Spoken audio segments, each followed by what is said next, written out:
Hello everyone and welcome to yet another episode of Science Lab. আজকে science ল্যাবের এই ক্লাসটাতে আমরা পড়ব ক্লাস 8 এর স্পর্শ ছাড়া ক্রিয়াশীল বল এই যে চ্যাপ্টারটা সেই চ্যাপ্টারটা ডিটেইলস। সো চ্যাপ্টারটা শুরু করবার আগে রোল দি ইন্ট্রো।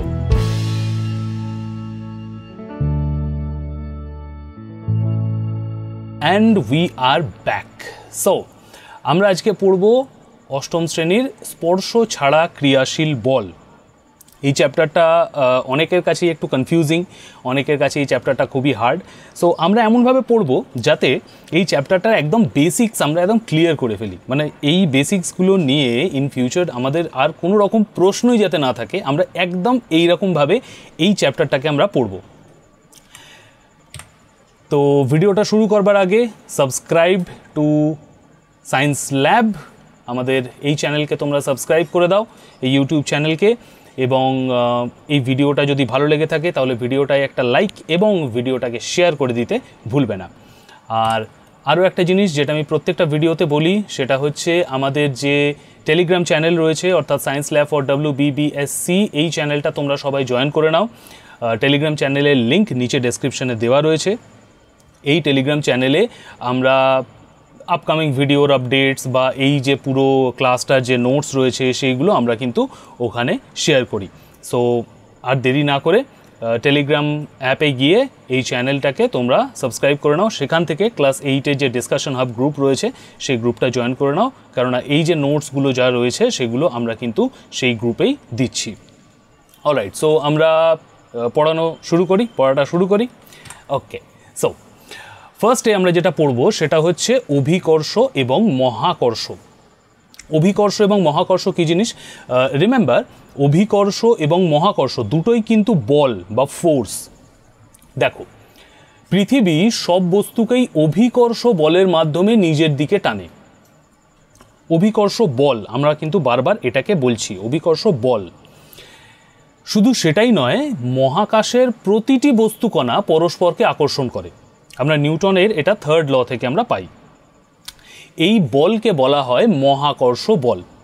দেখো, পৃথিবী যখন কোনো বস্তুকে তার নিজের দিকে টানছে সেটা হচ্ছে পৃথিবীর অভিকর্ষ বল, এবং মহাকাশের আমরা মানে পৃথিবী বা আলাদা যে গ্রহ নক্ষত্র যেগুলো রয়েছে সেগুলো তাদের মধ্যে যে বল দ্বারা আকর্ষণ করে নিজেদেরকে, সেই বলটাকে আমরা বলছি মহাকর্ষ বল, কেননা মহাকর্ষীয় ব্যাপার সেহেতু মহাকর্ষ বল। দেখো, পৃথিবীর এই অভিকর্ষ বলও কিন্তু এক প্রকার মহাকর্ষ বল, কেননা পৃথিবী তো নিজের যে গ্র্যাভিটি, সেই গ্র্যাভিটি বা অভিকর্ষ বলের মাধ্যমেও তো টানছে পৃথিবীর আশেপাশে থাকা যে সমস্ত বস্তুকণা রয়েছে সেগুলোকে টানছে। তো এটাও আমরা যদি একটুখানি ইন ডেপথ দেখি তাহলে কিন্তু এটাও এক প্রকার মহাকর্ষ বল, কিন্তু যেহেতু এটা পৃথিবীর মধ্যে একটা গ্রহের মধ্যে সীমাবদ্ধ সেই জন্য আমরা এটাকে বলছি অভিকর্ষ বল। বিজ্ঞানী স্যার আইজ্যাক নিউটন এই মহাকর্ষ বলের মান কত হবে সেটা একটা গাণিতিক সূত্রের মাধ্যমে প্রকাশ করেছিলেন। মহাকর্ষ বলের মান কিন্তু, রিমেম্বার, অভিকর্ষ বলের কথা আমি এখনও বলছি না, এটা মহাকর্ষ বলের কথা বলছি। কীরকম মহাকর্ষ বল? যে তিনি এই ফর্মুলাটা করেছিলেন যে F = G × m1 × m2/d²। m1, আচ্ছা, এখানে আমরা প্রত্যেকটা যে পার্টগুলো রয়েছে সেগুলো আমরা বুঝি সবার প্রথমে। এই যে F, যেটা Fটা হচ্ছে মহাকর্ষ বল, অর্থাৎ কত বল আমরা পাবো এবং বলটাকে আমরা কিভাবে ক্যালকুলেট করব সেইটার জন্য আমরা F সাইনটা ব্যবহার করি, ফোর্স সাইনটা ব্যবহার করি। এই যে এই জিটা হচ্ছে মহাকর্ষীয় ধ্রুবক, এটা পরের স্লাইডে তোমরা পাবে, পরের স্লাইডে আলোচনা করছি। m1 এবং m2 হচ্ছে আমরা যদি দুটো বস্তু নিই, দুটো বস্তুর মধ্যে মহাকর্ষ বল কতটা রয়েছে সেটা যদি আমরা ক্যালকুলেট করতে চাই, তো দুটো বস্তুর ভর আমরা ধরি হচ্ছে m1 এবং m2, দুটো বস্তুর ভর।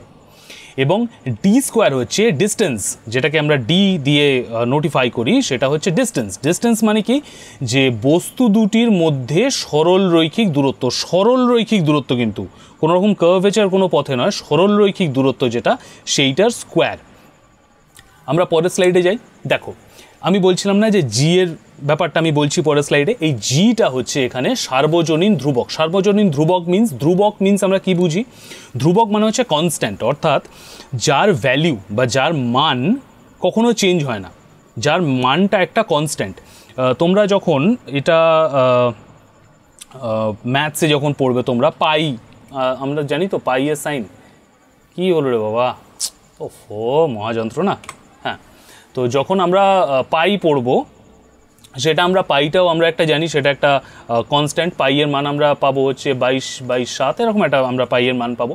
তো ঠিক সেরকমভাবেই এই যে জিটা যেটা, সেই জি এরও একটা ফিক্সড ভ্যালিউ রয়েছে, অর্থাৎ একটা নির্দিষ্ট মান রয়েছে। সেই মানটা আমরা কি পাই? সেই মানটা আমরা পাই হচ্ছে এই যে দেখো 6.67/10⁻11, কোথায় গেল?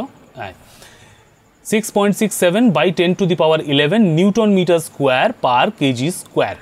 Newton metre square per kg square এককটা কিন্তু খুব ইম্পর্টেন্ট। আর ওইটা থেকে আমি বললাম যে এই জি এর যে এককটা আমরা পাই সেটা হচ্ছে newton metre square per kg square. এটা হচ্ছে এই সার্বজনীন যে ধ্রুবক অর্থাৎ জি, এটার মান। এবারে এইখানটায় একটুখানি আসলে এই জায়গাটা না আমি টাইপ করতে পারিনি, এই যে ইকুয়েশনসগুলো রয়েছে না সেগুলো পাওয়ার পয়েন্টে আমি টাইপ করতে পারিনি, সেহেতু আমি স্ক্রিনশটটাই তুলে দিয়ে দিয়েছি তোমাদের বইয়ে। দেখো, ধরা যাক M1 এবং M2 ভরের দুটো বস্তুকণার মধ্যে দূরত্ব d, আর তারা পরস্পরকে F মহাকর্ষ বলে আকর্ষণ করছে। আমরা এইমাত্র পড়লাম, আগের স্লাইডেই তো পড়লাম যে একটা বস্তুর ভর হচ্ছে M1 আর একটা বস্তুর ভর হচ্ছে M2, এবং দুটো বস্তুর মধ্যে ডিস্টেন্স, দূরত্ব, সরল রৈখিক দূরত্ব হচ্ছে d। এটা তো আমরা পড়লাম। ওকে, এবং তারা পরস্পরকে F মহাকর্ষ বলে আকর্ষণ করছে। F বল তারা দুজনের মধ্যে ক্রিয়া করছে, তারা দুজনকে আকর্ষণ করছে F মহাকর্ষ বলে। তো আমরা F এর মান কি পাই? দেখো আগের ফর্মুলাটাই আমরা F এর মান কি পেয়েছি, G into M1 into M2 by D square. তো সেই মানটাই আমরা এখানে দেখলাম যে F G into M1 M2 by D square. আমরা এই ফর্মুলাটা আগের স্লাইডে দেখলাম। এইবারে দেখো এখানে একটা খুব উল্লেখযোগ্য জিনিস রয়েছে, সেটা হচ্ছে এই যে M1 এবং M2 দুটো বস্তুকণার যে ভর, সেই বস্তুকণার ভরের M1 এবং M2 কোনো পরিবর্তন ঘটছে না এবং মহাকর্ষীয় ধ্রুবক জি এর মানও স্থির। Very good. আমরা তো বস্তুকণা, দুটো বস্তু যখন নিয়েছি তার ভরটা তো হঠাৎ করে বেড়ে যাবে না, সে দুটো বস্তুকণার ভরও নিশ্চয়ই কোনো নির্দিষ্ট রয়েছে, রাইট? এবং যে মহাকর্ষীয় ধ্রুবক যেটা জি আমরা যেটা পড়লাম সেটারও মান নির্দিষ্ট রয়েছে। তার মানে আমি কি পাচ্ছি, এই যে ওপরের পুরো পার্টটা, এই G1 M1 এবং M2 আমরা তো এভাবে লিখতে পারি তো যে G M1 M2, M square করে দিয়েছি, লিখলাম, সরি M স্কোয়ার নয় M2। স্কোয়ার এবং 2 এর ডিফারেন্স কি কমেন্টে জানাও তো, স্কোয়ার এবং 2 এর মধ্যে ডিফারেন্স কি? ওকে, সো G M1 এবং M2 বাই D স্কোয়ার, আমরা তো এটা পাচ্ছি। এবারে দেখো আমি যে ওপরের যে মানটা, এই মানটা তো স্থির, কারণ জি এর মান আমরা জানি সব ক্ষেত্রে স্থির। দুটো বস্তুকণার ভরও আমরা যে সময় ক্যালকুলেট করছি সেই সময় বস্তুকণার ভর দুটোও স্থির, কেননা বস্তুকণার ভর তো চেঞ্জ হতে পারে না, সেটা তো আর ভ্যারিয়েবল নয়। কিন্তু এই ডি অর্থাৎ যেটা ডিস্টেন্স, এই ডিস্টেন্সটা তো চেঞ্জ হতেই পারে, রাইট? রাইট। কিন্তু দেখো যদি বস্তু দুটোর মাঝের দূরত্ব ডি কে ক্রমশ বাড়ানো হয়, তাহলে এফ এর মানের কি পরিবর্তন ঘটবে? কি পরিবর্তন ঘটবে এফ এর মানের? আমি এটা সাধারণ উদাহরণ নিই, আমি পাই এর মানটা না মুছছি।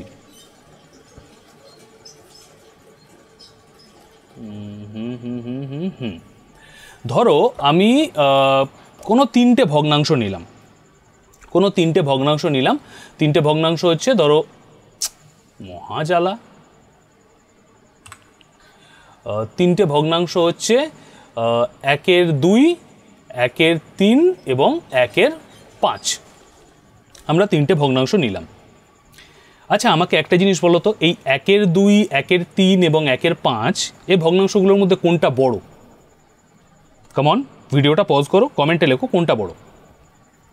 পজ হয়ে গেছে, উত্তর হয়ে গেছে। এবার আমি বলি, আমরা জানি এই তিনটের মধ্যে 1/2 হচ্ছে সবচেয়ে বড়, 2 ভাগের 1 ভাগ হচ্ছে সবচেয়ে বড়, তারপরে ছোট হচ্ছে 1/3, তারপরে ছোট হচ্ছে 1/5, তো এটা সব থেকে ছোট। আচ্ছা আমাকে একটা জিনিস বলো তো, এই যে আমি এই 1/2, 1/3, 1/4, 1/5 এরকম করতে করতে আমি 1 বাই ধরো 2 লক্ষ এরকম একটা কিছু নিয়ে নিলাম, আমি এটা 1/2 লাখ নিয়ে নিলাম, তো এটাও তো আমার কিছু একটা ভ্যালু বেরোবে। আমরা যখন এইটাকে ভগ্নাংশটাকে যখন আমরা ভাঙি তখন আমরা কিভাবে ভাঙি, আমরা এখানে পয়েন্ট দিই, একটা 0 দিই, 5, 10 আমরা এখানে এইভাবে তো আমরা ভাঙি, তো আমরা একটা পয়েন্টের মান পাই, তো আমরা এটার মান পাচ্ছি হচ্ছে 0.5, এই মানটা আমরা পাচ্ছি। ঠিক ওই রকমভাবে 1/3কে ভাঙলেও আমরা ওরকম পাবো 3333 এরকম পাবো, 1/5কে ভাঙলেও আমরা পাবো 0.2 পাবো। তো এইভাবে যদি আমি এরকম 1/2 লাখ অব্দিও চলে যাই, বা যে কোনো আমি ইনফিনিটি চলে যেতে পারি, যদি আমি ইনফিনিটি হিসাব করি, তাহলে আমি ইনফিনিটিতেও গেলে দেখবে আমরা কিছু তো একটা ভ্যালু পাচ্ছি, সেটা যত কমই হোক কিছু তো একটা ভ্যালু পাবো, একদম তো 0 পাবো না, কখনোই 0 পাওয়া সম্ভব নয়, কেননা ওপরে 1 রয়েছে। আমরা 0 তখনই পাবো, মানে সরি 0টা আমরা কখনোই পাবো না, কেননা 1/0 কিন্তু এটা ক্যালকুলেট করা যায় না। হরে হরে যদি 0 থাকে, এটা জেনে নাও, হরে যদি 0 থাকে তাহলে কিন্তু ক্যালকুলেট করা যায় না। কেন ক্যালকুলেট করা যায় না দেখাবো না, এটা থাকে, এটা পরের কোনো একটা ক্লাসে আমি বলবো কেন এটাকে ক্যালকুলেট করা যায় না। 1/0 কিন্তু আমরা ক্যালকুলেট করতে পারি না। আলোটা এদিক ওদিক নড়বড় করছে, ওকে। সো যেহেতু এই নিচের যে মানটা অর্থাৎ হর যেহেতু 0 হচ্ছে না, তার মানে আমরা সব ক্ষেত্রেই কিছু না কিছু মান পাবো, সেটা যত ক্ষুদ্রই হোক না কেন, যত ক্ষুদ্র হোক না কেন, মানে কোনো ধরো মান হতে পারে যে 0.000000000 এরকম করতে করতে অনেকগুলো জিরোর পরে হয়তো একটা 1 পেলাম, তো এটাও তো 0 নয়, সামান্য হলেও তো তার মান রয়েছে। দেখো আমরা সেটাই কিন্তু এখানে পড়ছি যে যদি ভগ্নাংশের লব অর্থাৎ G1 M1 এবং M2 স্থির হয়, অর্থাৎ আমরা এই ওপরের পার্টটাকে যদি আমরা স্থির করে দিই এবং D যদি বৃদ্ধি পায়, তাহলে পুরো যে ইকুয়েশনটা রয়েছে সেই ইকুয়েশনের মান কমবে, অবশ্যই কমতে থাকছে। অর্থাৎ বস্তু দুটির পারস্পরিক মহাকর্ষ বল কিন্তু কমছে। তার মানে কি, যত মান কমছে তার মানে কি F এর মানও তো কমছে, হিসাব মতো তো তাই হচ্ছে। 1/2 থেকে যখন 1/3 হচ্ছে, 1/5 হচ্ছে, তার মানে কি ভ্যালিউ তো কমছে। একটা 0.5 থেকে শুরু করে 0.33, তারপরে 0.2, এভাবে তো মানগুলো কমছে আস্তে আস্তে। এইবারে দেখো যদি আমরা এভাবে ডিটাকে বাড়াতেই থাকি, অর্থাৎ ডিস্টেন্স, আমরা দুটো বস্তুকণার মধ্যে ডিস্টেন্স বাড়াতেই থাকি, তাহলেই মহাকর্ষ বলের মান কন্টিনিউয়াসলি কমতেই থাকছে, এফ এর মান কন্টিনিউয়াসলি কমতে থাকছে। কিন্তু ডি এর মানটা আমি যতই নিই না কেন, যত বড়ই নিই না কেন, অর্থাৎ আমরা ওই দুটো বস্তুকণাকে যত দূরেই নিয়ে যাই না কেন, দ্যাট ডাজন্ট ম্যাটার, এই যে এফ অর্থাৎ যে মহাকর্ষীয় বলের যে মানটা রয়েছে সেটা কখনোই 0 হওয়া পসিবল নয়। এইমাত্র বললাম, কেননা 1/0 যেহেতু হচ্ছে না, 1/∞ হলেও সেখানে কিন্তু আমরা 0 ভ্যালুটা কিন্তু পাচ্ছি না। যেহেতু আমরা 0 ভ্যালু পাচ্ছি না, সেহেতু দেখো আমরা নিচে লিখে দিয়েছি ডি এর মান যতই বড় হোক না কেন, এফ এর মান কোনো না কোনো একটা সংখ্যা পাবই, কোনো না কোনো একটা, সেটা যত ক্ষুদ্র সংখ্যা হোক না কেন, বাট কোনো না কোনো একটা সংখ্যা আমরা পাবই। তো ডি এ মানে এফ এর মান যেহেতু 0 হচ্ছে না, সেহেতু আমরা এই কনক্লুশনে আসতে পারি যে দুটি বস্তুকণার মধ্যে মহাকর্ষীয় প্রভাব অসীম, অসীম বানানটা ভুল হয়েছে, দন্তের শয়, এবার না আমি এটাকে দন্তের শয় দীর্ঘই, হ্যাঁ এটা বানানটা ভুল হয়েছে, ওকে, অসীম দূরত্ব পর্যন্ত বহাল থাকে, কিন্তু সেই প্রভাব এতটাই ক্ষীণ হয়ে পড়ে যে সেটা প্রায় অনুভূতির বাইরে চলে যায়, কেননা ফোর্সটা তো ততটাই কমছে, রাইট, এফ এর মান তো ততটাই কমতে শুরু করছে। এবার এফ এর মান অর্থাৎ ফোর্স, বলের মানটা কমতে কমতে কমতে কমতে কমতে কমতে এতটা ক্ষুদ্র হয়ে যায় যে আমরা সেটাকে অনুভূতিতে আমরা প্রকাশ করতে পারি না, কিন্তু কখনোই 0 হয় না কিন্তু। অর্থাৎ দুটো বস্তু যতই বড় হোক না কেন তাদের মধ্যে, আগের পয়েন্টে আসি, অর্থাৎ আমরা দুটো বস্তুকণাকে অসীম দূরত্বে নিয়ে গেলেও তাদের মধ্যে কিন্তু মহাকর্ষীয় বল কাজ করে, সব সময় তাদের মধ্যে মহাকর্ষীয় বল কাজ করে, কিন্তু আমরা সেই যে বলটা রয়েছে সেই বলের মান কিন্তু আমরা কখনো 0 ধরতে পারি না। আমরা তারপরে পয়েন্টে যাই, দেখো যে দুটি বস্তু যতই বড় হোক না কেন তাদের মধ্যের দূরত্ব যদি তাদের ব্যাসের তুলনায় অত্যন্ত বেশি হয়, তখন ওই বস্তু দুটিকে বিন্দু বস্তু হিসাবে আমরা ধরি, এবং গোলক আকৃতির কোনো বস্তুর ক্ষেত্রে তাদের কেন্দ্রবিন্দুতে সমস্ত ভর জমা আছে ধরে নিয়ে আমরা মহাকর্ষ বলটাকে হিসাব করি। আমরা ধরো পৃথিবী এবং চাঁদের আমরা একটা ডিস্টেন্স এরকম করছি, তো পৃথিবী এবং চাঁদ, পৃথিবীর যেটা ব্যাস রয়েছে এবং চাঁদের যে ব্যাস রয়েছে, ব্যাসার্ধ করছি, পৃথিবীর যে ব্যাস রয়েছে এবং চাঁদের যে ব্যাস রয়েছে, সেই ব্যাসের তুলনায় এই যে ডিস্টেন্সটা রয়েছে, সেই ডিস্টেন্সটা তো অনেকটা বেশি, রাইট? অনেকটাই বেশি। তো সেক্ষেত্রে আমরা সবসময় এই যে দুটো অবজেক্ট যেটা রয়েছে না, সেটাকে আমরা পয়েন্ট অবজেক্ট ধরি, অর্থাৎ point A and point B আমরা এরকম অবজেক্ট ধরে আমরা মহাকর্ষ বলটাকে হিসাব করি সবসময়। আর আরও একটা জিনিস, যে যদি কোনো বস্তুর আকৃতি গোলাকার হয়, গোলক আকৃতির কোনো বস্তু হয়, তখন আমরা সব সময় এটা ধরে নিই ক্যালকুলেশনের সুবিধের জন্য, আমরা এটা ধরি যে সেই বস্তুটার সেন্টারেই, সেই বস্তুটার কেন্দ্রেই সেই বস্তুর সমস্ত ভর জমা আছে, সেই ধরে নিয়ে আমরা ক্যালকুলেশন করি। আমরা পরের স্লাইডে যাই। দেখো এখানে আমরা একটা ছোট টেস্ট করব। আমরা তো বললাম যে আমাদের মহাকর্ষে যা যা বস্তু রয়েছে তারা সবাই নিজেদেরকে তারা আকর্ষণ করছে। তো আমি যদি দুটো বস্তু এখানে রাখি, মানে ধরো আমার এই একটা পেন এবং এই একটা পেন যদি আমি এখানে রাখি, তাহলে এই দুটো বস্তু পরস্পরকে আকর্ষণ করছে না কেন? আকর্ষণ তো করার কথা, রাইট? করছে না কেন? সেইটার এক্সপ্লেনেশনটা আমরা এই স্লাইডে বুঝবো। দেখো ধরা যাক আমি একটু অন্য কালারের পেনটা নিই।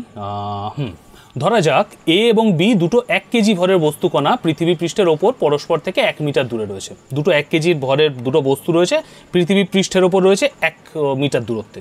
Very good. এর ফলে তারা পরস্পরকে যে বল দিয়ে আকর্ষণ করছে তার পরিমাণ F1 নিউটন ধরা যাক। F1 নিউটন তারা পরস্পরকে আকর্ষণ করছে। এবার F1 নিউটনের আমরা ভ্যালু কি পাবো?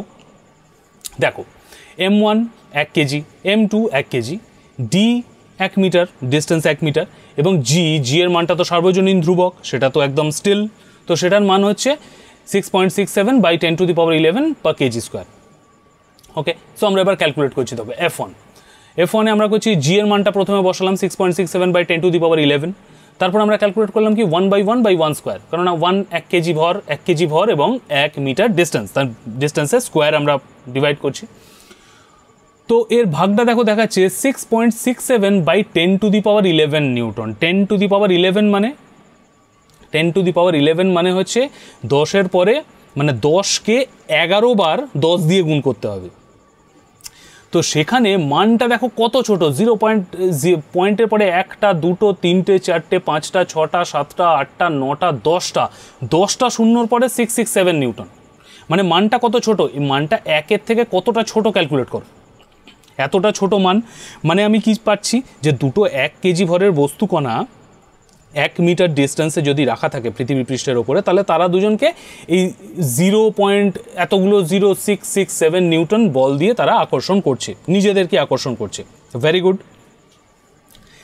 দেখো অর্থাৎ বস্তুকণা দুটির মধ্যে 6.67 নিউটনের 10,000 কোটি ভাগের 1 ভাগ মহাকর্ষ বল হিসেবে কাজ করছে। 10,000 কোটি ভাগের 1 ভাগ মহাকর্ষ বল হিসেবে কাজ করছে দুটো বস্তুকণার মধ্যে তাদের যে পারস্পরিক আকর্ষণ। এবার দেখি যে আমরা পৃথিবী পৃষ্ঠে একটা 1 কেজি ভরের বিন্দু বস্তুকে পৃথিবী কত পরিমাণ বল দিয়ে আকর্ষণ করছে। পৃথিবী নিজের দিকেও তো আকর্ষণ করছে, কত পরিমাণ বল দিয়ে আকর্ষণ করছে আমরা ধরলাম সেই বলটার পরিমাণ F2 নিউটন। পৃথিবীর ভর কত? 5.96 × 10⁻24 কেজি। এবং পৃথিবীর ব্যাসার্ধ কত? আমরা সবসময় কি ক্যালকুলেট করি, যে আমি এইমাত্র পড়লাম যে গোলক আকৃতির বস্তুর ক্ষেত্রে আমরা ধরি যে তার কেন্দ্রে তার সমস্ত ভর মজুত আছে। তো আমরা ব্যাসার্ধ তো নেব, কেননা কেন্দ্র থেকে যে দূরত্বে বস্তুটা রয়েছে সেইটার ডিস্টেন্সটা তো আমার লাগবে, কেননা ডিস্টেন্স স্কোয়ার আমরা নিচে ভাগ করছি, আমার তো ডিস্টেন্স লাগবে অবশ্যই। তো পৃথিবীর ব্যাসার্ধ কত? 6370 কিলোমিটার। ঠিক আছে, অর্থাৎ 6370 × 10⁻10³ মিটার। আমরা কিলোমিটারটাকে মিটারে করলাম। এবার আমরা এইটাকে আবার সেম ক্যালকুলেশন করছি, মানে আমরা এই যে ক্যালকুলেশনটা করছি যে F2 ক্যালকুলেশন আমরা কি করছি, জি M1 M2 by D square. দেখো G M1 M2 by D square. M1 বস্তুকণার ভর, M2 হচ্ছে পৃথিবীর ভর এবং পৃথিবীর কেন্দ্র থেকে বস্তুকণার দূরত্ব, ডি স্কোয়ার, তার স্কোয়ার করছি আমরা। দেখো তাহলে ক্যালকুলেশন কি দাঁড়াচ্ছে, জিটা তো ধ্রুবক, জি এর মান আমরা পুট করে দিলাম 6.67 বাই 10⁻11। তারপরে দেখো আমরা তারপরে মানটা কি পাচ্ছি, 1 × 5.96 × 10⁻24 বাই 6370 6370 ইন্টু 10 কিউব তার হোল স্কোয়ার নিউটন। আমরা যদি এটাকে ক্যালকুলেট করি তাহলে আমরা পাবো হচ্ছে 9.797 নিউটন, বা আমরা এটাকে অ্যাপ্রক্সিমেটলি ধরে নিই হচ্ছে 9.8 নিউটন। এইবারে একটা জিনিস দেখো, একটা ভ্যালু হচ্ছে প্রায় 9.8 নিউটন, আর একটা ভ্যালু হচ্ছে জিরোর পরে এতগুলো শূন্যর পরে তারপরে 667 নিউটন। তার মানে কি 9.8 নিউটনটা তো অনেকটা বেশি, অনেকটাই বেশি। দেখো F2 অনেকটা বেশি F1-এর তুলনায়।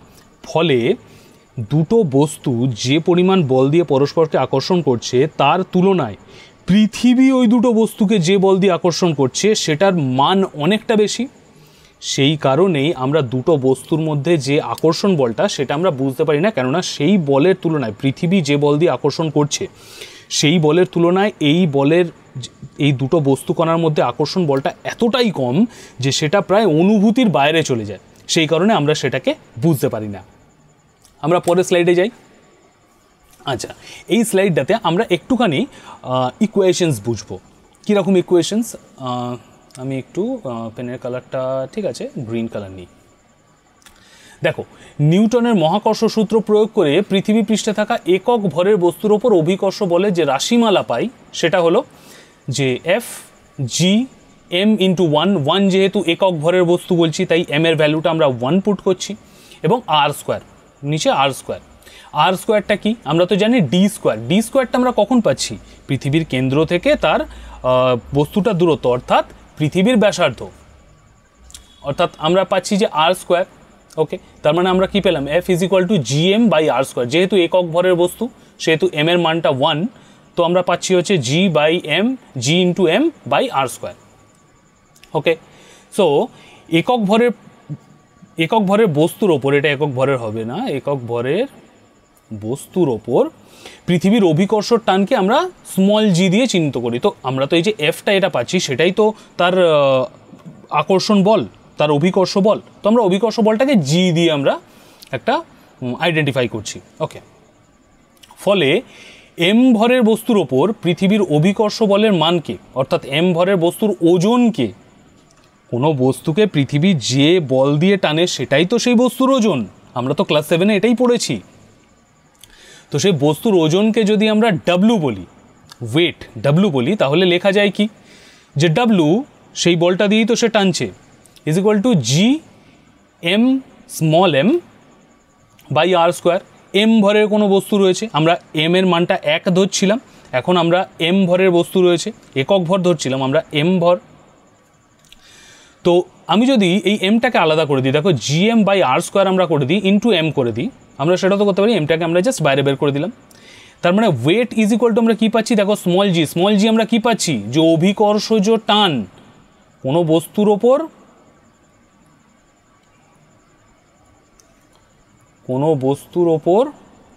কোনো বস্তু নয়, একক ভরের কোনো বস্তুর ওপর, একক ভরের কোনো বস্তুর ওপর অভিকর্ষজ টান পাচ্ছি আমরা জি। তো আমরা কি লিখতে পাচ্ছি? যে W is equal to G into M.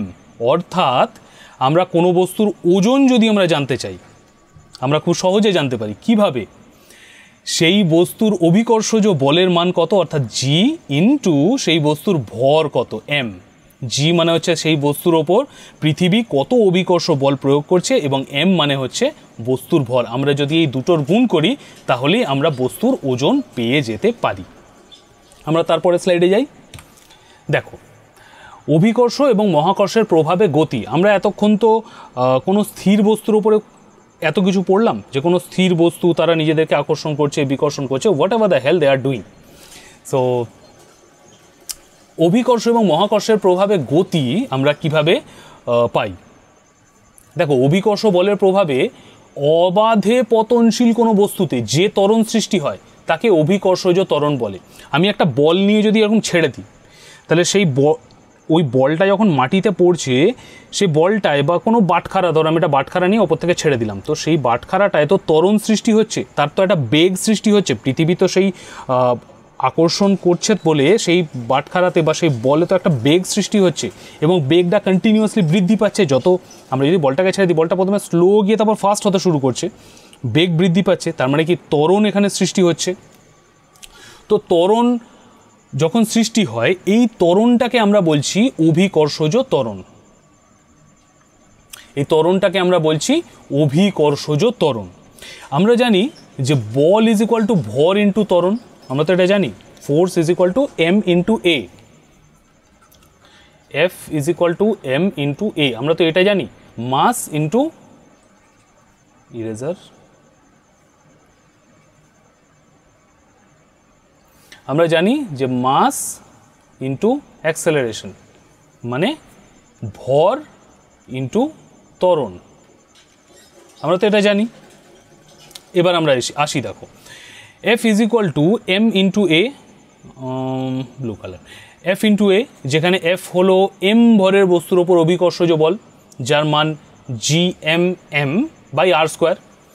আমরা তো এখানে এফ এর মানটা তো আগেরটায় পেলাম, তো এই যে এফ এর মানটা তো আমরা আগেরটায় পেলাম, নাও এফ এর মানটা তো আমরা আগেরটায় পাচ্ছি, G M one M two by D square.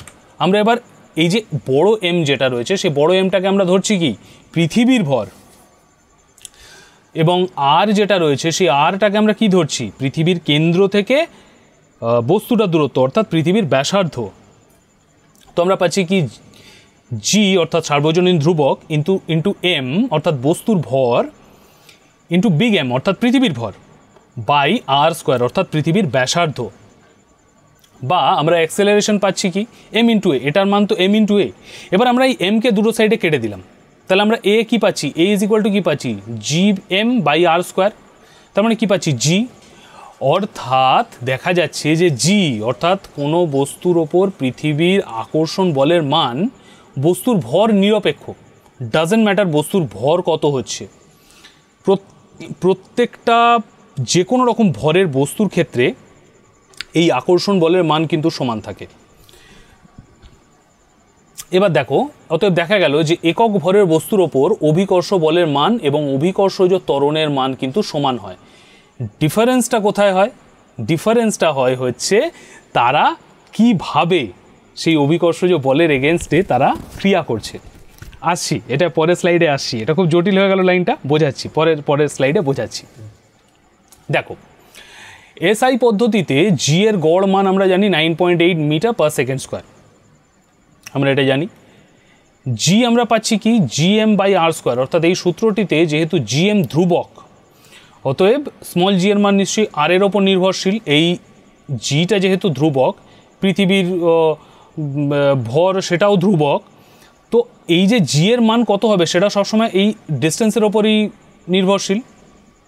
তার মানে কি পৃথিবীর সব স্থানে আর এর মান কি সমান? না, পৃথিবী তো পুরোপুরি গোল নয়, পৃথিবী তো একটুখানি কমলালেবু শেপের। তাহলে পৃথিবীর সব স্থানে জি এর মান কি সমান হবে? না, একদমই নয়, জি এর মান ডিফারেন্স হতে পারে। হিসাব করে দেখা গেছে যে চাঁদের গড় অভিকর্ষজ ত্বরণ পৃথিবীর গড় অভিকর্ষজ ত্বরণের 1/6 গুণ। সেজন্য আমরা বলি না যে চাঁদের পৃষ্ঠে কোনো বস্তুর ওজন পৃথিবীর পৃষ্ঠে যে বস্তুটার ওজন হয় সেটার 6 ভাগের 1 ভাগ হয়। এটাই হচ্ছে কারণ। অভিকর্ষজ ত্বরণের মানটা যতটা তার উপরে ডিপেন্ড করে হচ্ছে বস্তুর ওজন। কিন্তু দেখো, পৃথিবীর টানে কোনো বস্তু পৃথিবীর দিকে পড়তে থাকলে তাকে বলা হচ্ছে পতনশীল বস্তু। Very easy. স্থির অবস্থা থেকে বাধাহীনভাবে পতনশীল বস্তুর ক্ষেত্রে বিজ্ঞানী গ্যালিলিও গ্যালিলি 3টে সূত্র বলে গিয়েছেন। সূত্রগুলোর মর্মার্থ কি? ফার্স্ট, একই উচ্চতা এবং স্থির অবস্থা থেকে অবাধে পতনশীল সব বস্তুই সমান দ্রুততায় নিচে নামে। Very good. সেকেন্ড হচ্ছে, সময় বাড়ার সঙ্গে সঙ্গে পতনশীল বস্তুর বেগও বাড়তে থাকে। আমি বলটাকে যখন ছাড়ছি সে বলটা মাটির দিকে যত যাচ্ছে তার তো স্পিড বাড়তে থাকছে, রাইট? আর সময় বাড়ার সঙ্গে সঙ্গে পতনশীল বস্তুর অতিক্রান্ত দূরত্বও বাড়তে থাকে। বস্তুটা তো আরও বেশি দূরত্ব অতিক্রম করছে, আমার হাত থেকে মাটি অবধি যাচ্ছে, সে তো আরও বেশি দূরত্ব অতিক্রম করছে, তো এই দূরত্বও বাড়তে থাকে। এবারে তোমাদের এখানটা একটা লজিক থাকতে পারে যে ফার্স্টের পয়েন্টটা নিয়ে একটা খুব জটিল একটা লজিক থাকতে পারে যে আমি যদি কোথাও একটা পালক, যদি আমি একটা পালক নিই, এরকম একটা পালক নিলাম আর একটা পাথর নিলাম, এটা ধরো এরকম পাথর রয়েছে, সে পাথর নিলাম, একই উচ্চতা থেকে যদি আমি দুটোকে ফেলে দিই তাহলে তো পাথরটা আগে মাটিতে পড়ে, পালকটা পরে ভাসতে ভাসতে এসে মাটিতে পড়ে, রাইট? তার মানে ফার্স্ট যে আমরা যে পয়েন্টটা পড়লাম সেটার ভ্যালু কি রইল, যে একই উচ্চতা থেকে এবং স্থির অবস্থা থেকে অবাধে পতনশীল বস্তু সমান দ্রুততায় নিচে নামছে, সেটা তো হচ্ছে না। পালকটা তো হালকা, সে তো আস্তে আস্তে ভাসতে ভাসতে নামছে, আর পাথরটা তো ভারী, সেটা তো দুম করে মাটিতে পড়ে যাবে। এইটার একটা খুব সহজ পরীক্ষা রয়েছে, যেটা ভ্যাকিউম থাকলে খুব ভালো করা যায়। সেটা হচ্ছে আমরা একটা টিউব নিলাম, একটা টিউব যদি আমরা নিই, টিউবের মধ্যে সবার প্রথমে হাওয়া ভরা রয়েছে, যে কোনো টিউবের মধ্যে হাওয়া ভরা রয়েছে, মানে টিউব মানে কাঁচের টিউব। সেখানে যদি আমরা একটা পালক এবং একটা পাথরের ব্লককে যদি আমরা ফেলি, তাহলে দেখব পালকটা যে টাইমে এসে নিচে পড়ছে, পাথরের ব্লকটা তার চেয়ে অনেক বেশি টাইমে এসে নিচে পড়ছে। Very good. এইবার যদি ধরো আমি একটা বাই চান্স এখানে একটা স্টপ কক লাগিয়ে এখানে আমি সাইড দিয়ে একটা ভ্যাকিউম মেশিন অ্যাড করে দিই। সে ভ্যাকিউম মেশিনের কাজটা কি? এই যে টিউবের মধ্যে যত হাওয়া রয়েছে সেই হাওয়াটাকে সে বাইরের দিকে বার করে দিচ্ছে। যদি আমি এই ভেতরটাকে হাওয়াবিহীন করে দিই, তখন আমরা দেখব যে এই পালকটা এবং এই পাথরটা একসাথেই এসে নিচে পড়ছে। কেননা যখন একটা পালক মাটির দিকে পড়ছে, তখন সে কিন্তু এয়ার রেজিস্ট্যান্স অর্থাৎ হাওয়ার যে রেজিস্ট্যান্স রয়েছে, রোধ রয়েছে, হাওয়াটা কিন্তু ওকে ওই স্পিডে পড়তে দিচ্ছে না। অথচ পাথরের ক্ষেত্রে সে তো হাওয়াটা ওই রেজিস্ট্যান্স ভেদ করে সে চলে আসছে। যদি আমরা কোনো বস্তুর মানে দুটি বস্তুকে ওই রকম কোনো রেজিস্ট্যান্সের মধ্যে না রাখি, অর্থাৎ দুটি বস্তুর ওই যে রেজিস্ট্যান্স সেইটা যদি না থাকে, তাহলে দুটো বস্তু কিন্তু সব সময় একই সময়ে মাটিতে এসে পড়বে। মাটিতে এসে পড়ে না, তার কারণ এয়ার রেজিস্ট্যান্স রয়েছে, এই কারণেই মাটিতে এসে পড়ছে না, হাওয়া তাকে আটকাচ্ছে। যদি হাওয়াটা না আটকাতো তাহলে আমরা দেখতাম যে পালকটাও মাটিতে যে স্পিডে বা যে সময় এসে পড়ছে, একটা পাথরও মাটিতে সেই স্পিডে সেই সময়ে এসে পড়ছে। পরেরটা আমরা যাই। দেখো, তোমরা বুঝতে পারছো যে বেগের দিক বদলাতে আবার ভূমির দিকে ঘুরে যায়। আমরা যদি একটা ঢিলকে নিয়ে ছুঁড়ি, সে ঢিলটা এরকম গিয়ে আবার নিচের দিকে চলে যায়, রাইট? এর জন্য যেটা দায়ী সেটা হচ্ছে অভিকর্ষজ টান। অবশ্যই আমরা যদি কিছু একটা ছুঁড়ি, সেটা এরকম নিচের দিকে চলে যাবে, অভিকর্ষজ বল টানছে, তার জন্যই তো সে যাচ্ছে নিচের দিকে। তো ধর আমরা পৃথিবীর পৃষ্ঠ থেকে কোনো ওরকমভাবে আমরা ছুঁড়তে থাকছি, তো সেইটা প্রথম দিকে এরকম গিয়ে পড়লো, আমি একটু অন্য কালারে পেন নিই, প্রথম দিকে সেইভাবে পড়লো, সেকেন্ড দিকে সেইভাবে পড়লো, থার্ড দিকে সেইভাবে পড়লো, ফোর্থ বারে কী হলো, সে আর পড়বে না। সে মানে দেখো যে আমরা এই জোরে ছুঁড়তে ছুঁড়তে এমন একটা সময় আসবে যখন পাথরটি পৃথিবীতে ফিরে আসার বদলে পৃথিবীকে ঘিরে ঘুরতে থাকবে। এক্ষেত্রে ঘোরার সময়ও কিন্তু পাথরটার বেগ অভিকর্ষ টানের দিকেই বদলাচ্ছে, পাথরটার বেগ কিন্তু অভিকর্ষ টানের দিকেই বদলে যাচ্ছে। কিন্তু যাত্রাপথটি তখন বৃত্তাকার হয়ে গেছে, তখন যাত্রাপথটি এরকম অর্ধবৃত্তাকার নয়। এটা হয় অভিকর্ষজ মানটা, আমরা অভিকর্ষজ মানটা যদি আমরা ক্যালকুলেট করে নিই, তাহলে আমরা যদি সেই ক্যালকুলেট করে আমরা যদি এরকম ছুঁড়ে দিই কোনো একটা বস্তুকে, তাহলে সেই বস্তুটার মাটিতে পড়বে না, সেই বস্তুটা সেই যে উড়ে চলে গেল, সে এবার পৃথিবীর চারপাশে প্রদক্ষিণ শুরু করবে। এই ক্যালকুলেশনটা করেই কিন্তু পৃথিবী থেকে আকাশে পাঠানো যে কৃত্রিম উপগ্রহগুলো রয়েছে, সেগুলো এভাবেই পৃথিবীকে ঘিরে ঘুরতে থাকে। ওকে, সো তারপরে আমরা যাই। তারপরে যে পয়েন্টটা আমরা পড়বো সেটা হচ্ছে স্থির তড়িৎ বল এবং আধান। স্থির তড়িৎ বল এবং আধান। স্থির তড়িৎ মানে কি? স্থির তড়িৎ হচ্ছে স্ট্যাটিক ইলেকট্রিসিটি। দেখো, ঘর্ষণের ফলে কোনো বস্তুতে সৃষ্টি হওয়া তড়িৎকে বলা হয় ঘর্ষণজাত তড়িৎ বা আধান। ঘর্ষণের ফলে, এবং ঘর্ষণের ফলে বস্তুতে তৈরি হওয়া এই অবস্থাকে বলা হয় তড়িতাহিত অবস্থা। ইলেকট্রিফাইড হয়ে গেছে, তড়িতাহিত অবস্থা। এই তড়িতাহিত অবস্থার দুটো মেন পয়েন্ট আমরা যেটা পড়বো সেটা হচ্ছে, দেখো, একই জাতের তড়িৎ কি আধান পরস্পরকে বিকর্ষণ করে। আমরা যেরকম চুম্বকে পড়েছি যে দুটো মেরু পরস্পরকে বিকর্ষণ করে এবং বিপরীত মেরু পরস্পরকে আকর্ষণ করে, একদম সেম। এবং ভিন্ন জাতের তড়িৎ আধান পরস্পরকে আকর্ষণ করে। একই জাতের তড়িৎ আধান কিন্তু বিকর্ষণ করছে এবং ভিন্ন জাতের তড়িৎ আধান কিন্তু আকর্ষণ করছে। আমরা এটা পড়লাম। আমরা এর পরেরটায় যাই।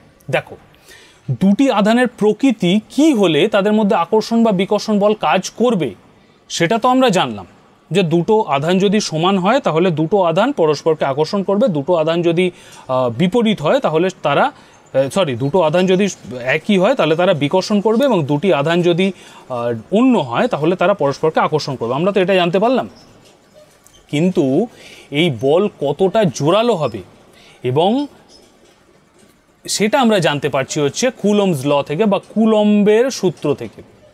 কুলম্বের সূত্র কি?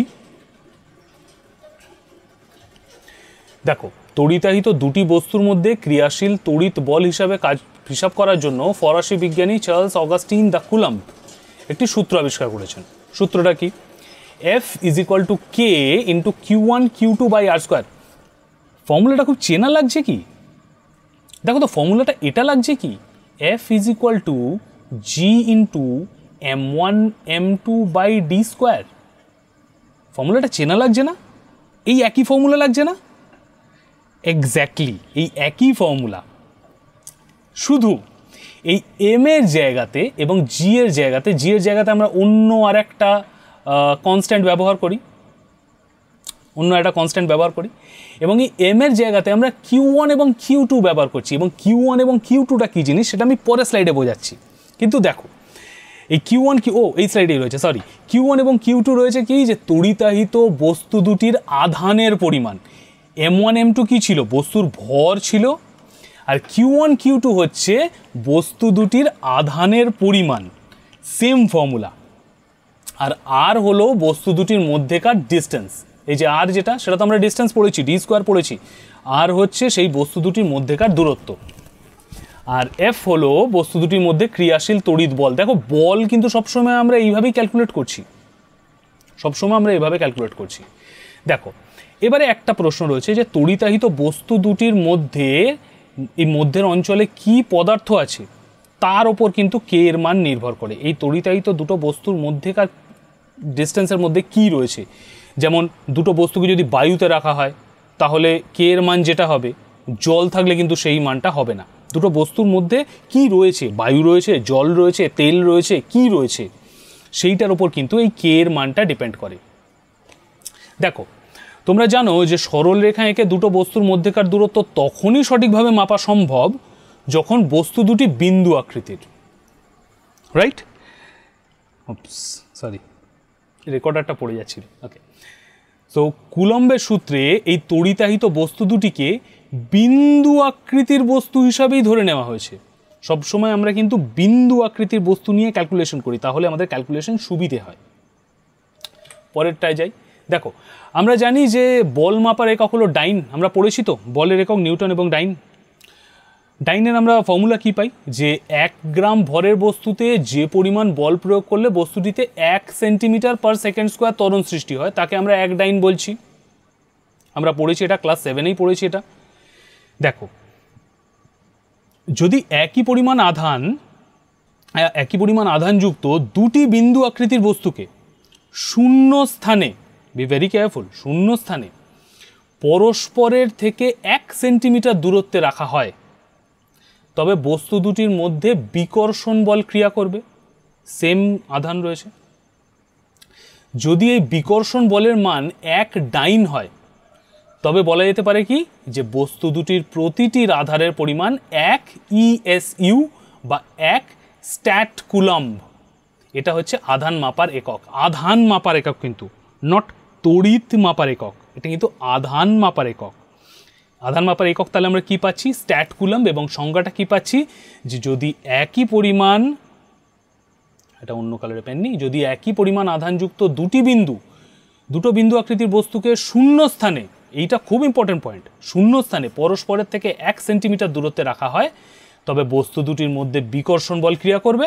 এবং এই বিকর্ষণ বলের মান যদি 1 ডাইন হয় তবে বলা যেতে পারে যে বস্তু দুটির প্রতিটি বস্তুর আধানের পরিমাণ হচ্ছে 1 ESU বা 1 স্ট্যাট কুলম্ব। এটা হচ্ছে বস্তুর আধান মাপার একক। একটু জল খেয়ে নিই, যা জলের বোতলটা পড়ে গেছে, পেয়ে গেছি।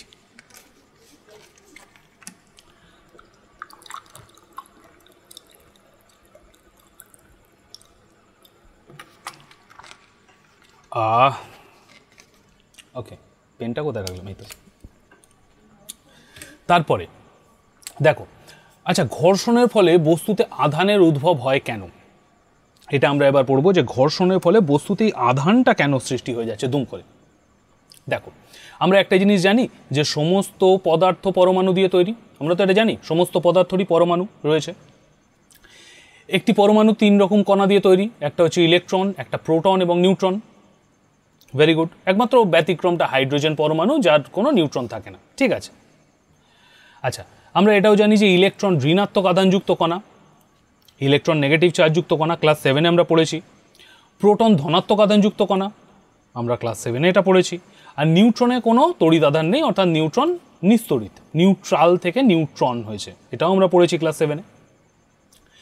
আরও একটা জিনিস আমরা পড়েছি যে একটি পরমাণুতে প্রোটনগুলির মোট ধনাত্মক আধানের পরিমাণ ওই পরমাণুর ইলেকট্রনগুলোর মোট ঋণাত্মক আধানের পরিমাণের সমান। যতগুলো ইলেকট্রন রয়েছে ততগুলোই প্রোটন থাকবে, কেননা যতটা নেগেটিভ পাওয়ার ইলেকট্রনের রয়েছে ততটা পজিটিভ পাওয়ার প্রোটনের রয়েছে। সেই জন্য পরমাণুর মোট আধানের মান 0 হয়, পরমাণুটা নিস্তড়িত হয়। আমরা তো এই 3-4টে পয়েন্ট পড়েছি ক্লাস 7-এ। আমরা একটু এবার আপার স্কেলে যাব। কীরকম? দেখো, ঘর্ষণের ফলে বস্তুতে আধানের উদ্ভব হয় কেন, আমরা এই 4টে পয়েন্ট মাথায় রেখেছি, কিন্তু আমরা সেটার বেসিসে আমরা এটা পড়ছি। কি পড়ছি?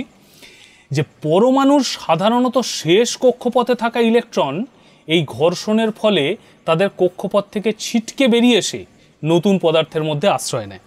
মানে এই যে লাস্ট কক্ষপথে যে ইলেকট্রনগুলো রয়েছে, ঘর্ষণের ফলে এই ইলেকট্রনগুলো কিন্তু ছিটকে বেরিয়ে আসে, এই ইলেকট্রনগুলো ছিটকে বেরিয়ে আসে, এই ইলেকট্রন ছিটকে বেরিয়ে আসে লাস্ট কক্ষপথে, শেষ কক্ষপথের, কিন্তু যে কোনো পরমাণুর শেষ কক্ষপথের ইলেকট্রন কিন্তু ছিটকে বেরিয়ে আসে। ফলে যে পদার্থ থেকে ইলেকট্রন বেরিয়ে গেল সেটি ধনাত্মক আধানযুক্ত হয়ে পড়ে, কেননা সেই পদার্থের ইলেকট্রন কমে গেছে, প্রোটন কিন্তু একই রয়েছে, তো সেই পদার্থটা কি হলো, ধনাত্মক আধানযুক্ত হয়ে গেল, কারণ প্রোটন তার যা চার্জ রয়েছে সেটা তো সেম রয়েছে। এবং যে পদার্থ ইলেকট্রন গ্রহণ করলো সেটি ঋণাত্মক আধানযুক্ত হয়ে পড়ে। যে পদার্থটা ইলেকট্রন গ্রহণ করছে তার তো ইলেকট্রন বেশি হয়ে যাচ্ছে এবার প্রোটনের থেকে, তো সেই পদার্থটা কি হয়েছে, সেই পদার্থটা নেগেটিভ চার্জ আর পার্টিকেল হয়ে যাচ্ছে। এইভাবেই আমরা এই যে ঘর্ষণের ফলে যে তড়িৎ শক্তি উৎপন্ন হচ্ছে, এইটা হচ্ছে তার কারণ হচ্ছে এই যে বাইরে যে ইলেকট্রনগুলো বসে রয়েছে বাইরের কক্ষপথে, সেই ইলেকট্রনগুলোর লাফালাফির জন্য এই ঘর্ষণের ফলে তড়িৎ উৎপন্ন হয়। আমরা তারপরে পয়েন্টটায় যাই, তড়িৎ বলের প্রভাবে গতি। It's a very important point. ধরো আমি একটা সুতোর সামনে একটা ঢিল নিলাম, ঢিলটাকে বাঁধলাম সুতোর সামনে, এবার আমি আঙুলে সুতোর একটা সাইড ধরলাম, ধরে এবার আমি ঘোরাচ্ছি, হেভি জোর ঘোরাচ্ছি। তো ঢিলটা কন্টিনিউয়াসলি তো আমার ওই সুতোটাকে মানে আমার হাতটাকে কেন্দ্র করে ঢিলটা ঘুরছে। এটা তো আমরা একটা মেকানিক্যাল জিনিসের একটা উদাহরণ দিলাম। আচ্ছা, এই জিনিসটা কি তড়িতের ক্ষেত্রেও হয়? এই জিনিসটা কি পরমাণুর ক্ষেত্রেও হয়? এক্স্যাক্টলি হয়। কিভাবে হয়? দেখো, আমরা দেখলাম যে বিপরীতধর্মী তড়িৎ আধান পরস্পরকে আকর্ষণ করছে, রাইট, এবং সমধর্মী তড়িৎ আধান পরস্পরকে বিকর্ষণ করছে। Very good. এই যে আকর্ষণ বা বিকর্ষণ বল, একে আমরা বলছি স্থির তড়িৎ বল, স্ট্যাটিক ইলেকট্রিসিটি এবং স্ট্যাটিক ইলেকট্রিক ফোর্স, আমরা এটাকেই বলছি। দেখো, পরমাণুর কেন্দ্রে থাকা নিউক্লিয়াসে প্রোটন থাকে, আমরা তো এইমাত্র পড়লাম নিউক্লিয়াসে প্রোটন থাকে, ফলে সেটি ধনাত্মক আধানযুক্ত হয়। এই যে কেন্দ্রটা যেটা রয়েছে সেটা পজিটিভ আধানযুক্ত, আর ইলেকট্রন হচ্ছে ঋণাত্মক আধানযুক্ত, ইলেকট্রন ঋণাত্মক আধানযুক্ত কণা। ফলে নিউক্লিয়াস আর ইলেকট্রনের মধ্যে এই তড়িৎ আকর্ষণ বল ক্রিয়া করে। ঠিক যে আকর্ষণ বলটা, তড়িৎ আকর্ষণ নয় কিন্তু, যে ধরনের বল, আমি যদি একটা ওই সুতোকে আমি হাতে রেখে এরকম করে ঘোরাতে থাকি, তাহলে যে আকর্ষণ বলটা কাজ করছে, অর্থাৎ আমি তো হাতটা দিয়ে ঢিলটাকে সমানে আকর্ষণ করছি, এই আকর্ষণ বলটা কিন্তু এই ইলেকট্রন এর ক্ষেত্রে হয়ে যাচ্ছে তড়িৎ আকর্ষণ বল। কেননা বিপরীতধর্মী, ইলেকট্রনটা তো নেগেটিভ, প্রোটনটা তো পজিটিভ, দুটো বিপরীতধর্মী। পড়লাম কি, দুটো বিপরীতধর্মী পরস্পরকে আকর্ষণ করছে।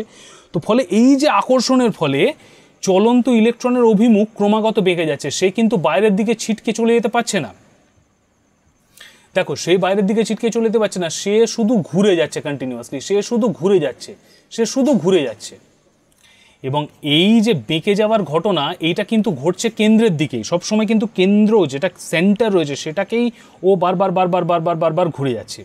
এইটা হচ্ছে তড়িৎ বলের প্রভাবে গতি, অর্থাৎ এই যে প্রোটনের যে তড়িৎ আধান রয়েছে সেই আধানের ফলে এবং ইলেকট্রনের যে তড়িৎ আধান রয়েছে, এই দুটো আধানের ফলেই কিন্তু এই যে গতিটা, সেই গতিটার সৃষ্টি হচ্ছে। যদি দুটোর কোনো আধান না থাকতো তাহলে কিন্তু এই গতিটার সৃষ্টি হতো না।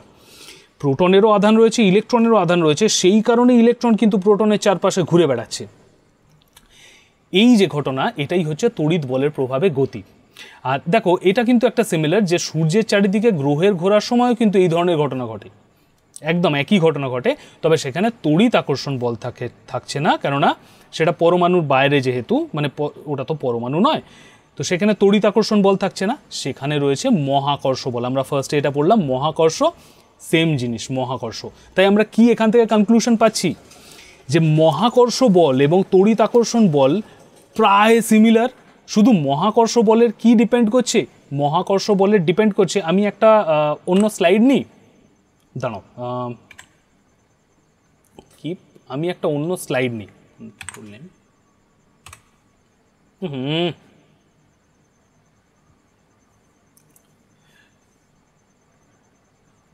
দেখো, আমরা যখন মহাকর্ষ পড়ছি তখন আমরা কি পাচ্ছি, F is equal to G m1 m2 by D square.